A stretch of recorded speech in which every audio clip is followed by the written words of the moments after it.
So welcome back. Hope you enjoyed the coffee break.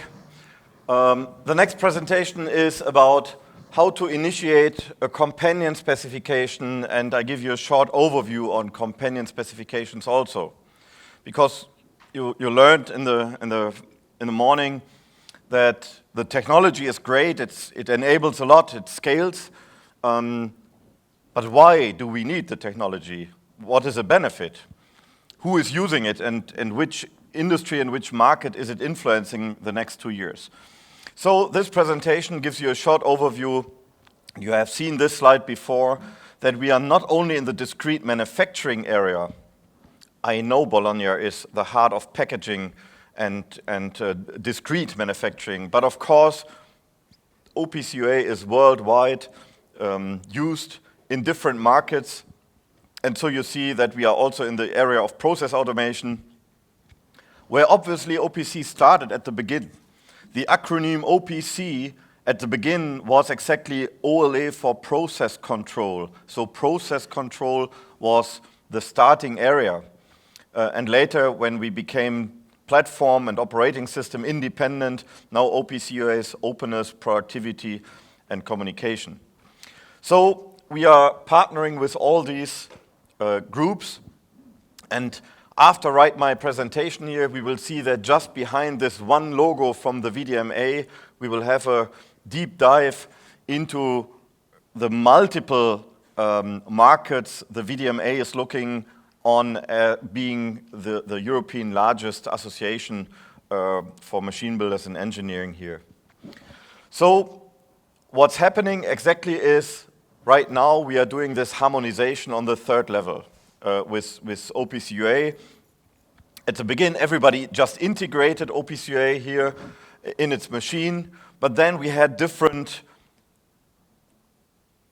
variations of OPCUA from the same class and category of devices, which means it was easy to communicate to the devices, but you always had to modify what is a variable, what is a complex data, which was different for each vendors. And of course, the idea is that we get all vendors from a dedicated market to a table and agree on this is a language, this is a kind of the USB connector for this market.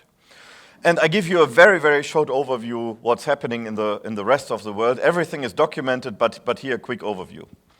In the area of process automation, there's a huge group called the Open Group, located in North America. It was driven by end users like ExxonMobil, and they defined OPCUA as their communication status, and they recently, begin this year, February, released this as a press release, and OPCUA is part of their standard called OPAF. In Europe, the NAMUR association is very popular also in other regions like China, and they created a so-called NAMUR open architecture, NOR, which internally requires mandatory OPCUA. And so also the whole process industry, together with the Fieldcom group, the Profibus, Profinet organization, and others are pushing this technology. I mentioned before that just the VDMA has today 17 active working groups, and Mr. Fahd from VDMA, as our next speaker, will give you a deeper insight here, so I'm not covering his presentation slots here. Auto ID devices, which is more than just RFID readers, you can buy these devices from stock. It's not something which is academic, which is under consideration. This is established. This is available. You can buy devices from Harting, Siemens, Ballow, Leutze, SICK, Turk. Peppel and Fuchs announced it for this year. Interesting is we have 4 different signal types. 1D barcode, 2D barcode reader, RFID reader, RFID technology. So multiple signal types, multiple vendors, but one information model. So if you need an RFID reader in your factory, I would only buy an RFID reader which has the standardized interface, because you can really you are reducing your engineering cost because you just write once again as an OPC client against the 5-6 API calls, and you are connected independently of the vendor and the signal type. Fantastic success story. Well, that's my world where I'm coming from a PLC vendor. And status today is that to my knowledge, there's no PLC vendor who has not OPC integrated into the device. At least I'm not aware of. And maybe that's not a really big PLC vendor company then. Every major vendor has integrated OPC, and even on this wall, not everything everybody has space. So we have another wall where we also have devices from other huge, large companies like Rockwell and others. Interestingly is that there's also an OPCA specification having a client inside the PLC. I'm really proud, a little bit proud on that, because that was my personal initiative starting 2006 at the first OPC developer conference. And so today, OPCUA clients have been adopted by 3S, Beckhoff, Bosch, B&R, Honeywell, Phoenix, Vargo, and others. Siemens has implemented this into their S7 1500. So that's really great. The big question is, okay, there are so many activities around the world. Status today, we have 52 working groups just for companion specifications in different markets. Everything is documented, but how can I start something? How if you are a company and say, hey, I have dedicated knowledge, well, packaging is together with OMAC already on the road with PACML, and Stefan is doing that together with the OPC Foundation also. I think this might also be covered by inside the VDMA talk. But if you want to start a new group, there's a dedicated article on the webpage because you have to follow some rules. The OPC Foundation does not want to make a companion spec with a dedicated company only, because that's your company companion spec standard at the end of the day. Writing a companion spec can be done by everybody. Students in India, in China, around the world can write an OPC companion spec. They are downloading the OPC companion spec document, filling all the parts inside the document, and they wrote their own companion spec, and that's great. But the OPC Foundation will not publish this on their OPC web, because we have not been part of that. We don't know about the quality. Nobody has reviewed that. We don't know, is it good? Is it really internally following the rules?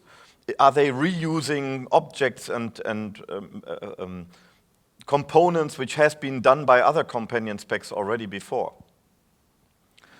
So you have to make a differentiation between this is a companion spec and this is a joint working group done together with the OPC Foundation.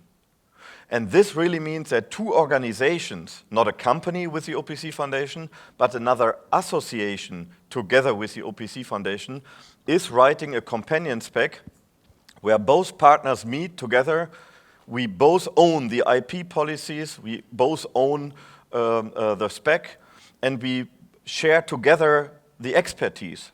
OPC Foundation is providing a mechanism, the documents, we are guiding the other association, we are helping with expertise for modeling, but the OPC Foundation has not the knowledge of how to model something for a different industry, for a robot or for other industries. This is normally the domain-specific knowledge by the other associations, and that's why coming together makes sense. The OPC Foundation describing how to move data in a secure way, and the other association describing what to communicate. And so there are rules where you just contact us, following the rules. Here's the association, there's an impact, there are a couple of partners behind, companies who want to push this, and then we just write a memorandum of understanding. It's just one page. We want to be sure that it's not two friends having a beer at the bar and love each other and say, let's do something. We want to be sure it's not two individual persons. We want to be sure it's an association behind. So it's just a light, very light paper. Yes, we like to collaborate with each other. Then the logo gets on our logo wall. and then we are following all compliance rules. We make an international announcement. If you want to join this group, please participate, because all OPC members and the members from the other association can participate. And then they start working. They are voting on themselves a chairman. They provide documents. And then the OPC Foundation again helps on reviewing the results. The Technical Advisory Council, with about 40 people worldwide, are really reviewing it from a formal point of view. Is it logical? Does it make sense? Is there overlap? And giving results and feedbacks to make it better, to keep the quality. And this is happening, and so all this is transparent, and you see this. But again, there is a group inside the OPC Foundation voting on a next joint working group. Are we accepting this as a partner or not? Because we want to avoid overlap. If there is already a companion spec for packaging, together with the OMAC and key partners and companies behind here, like Tetra Pak and others, then it doesn't make sense that there is another OPC companion spec driven in another region in the world because they believe they can do it better. It does not make sense. So the OPC Foundation tries to say, hey, there is already a group, why don't you just join them and influence them if you have better ideas to make the world better? But we try to avoid having overlapping or double, triple companion specs. If you go to the OPC web, you see a long list, and this is also a PDF document with all the today's companion specification. We have 52 groups, but these 52 groups have a lot more of companion specifications because they made multiple versions. For example, here, because I'm the technical chairman of the PLC Open working group, we have started with the version 1.0, which is released in March 2010. And then we have a traffic lamp. Is it implemented? Is it adapted? Is it certified? And then, okay, what is now on work? Yes, we are working on the next version to enhance the specification, provide more capabilities, more features based on customer feedback and real-world scenarios. So if you just want to get in contact and you want to become part of a group, download the document, you find the contact person, and then get in touch. And that's exactly what I do most of my time. Believe me, it's not traveling, it's not eating, even I look like that a little bit. It's really networking around the world, sometimes even inside the big enterprises, the left department to the right department, networking between people. Hey, this is a common goal, let's talk here together.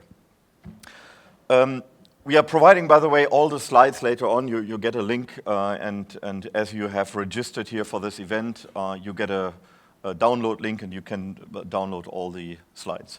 With this, I hand over now to Mr. Fahd from VDMA, and he gives us a deeper dive into all the activities what the VDMA is doing. So, Mr. Fahd, it's you. Thank you very much.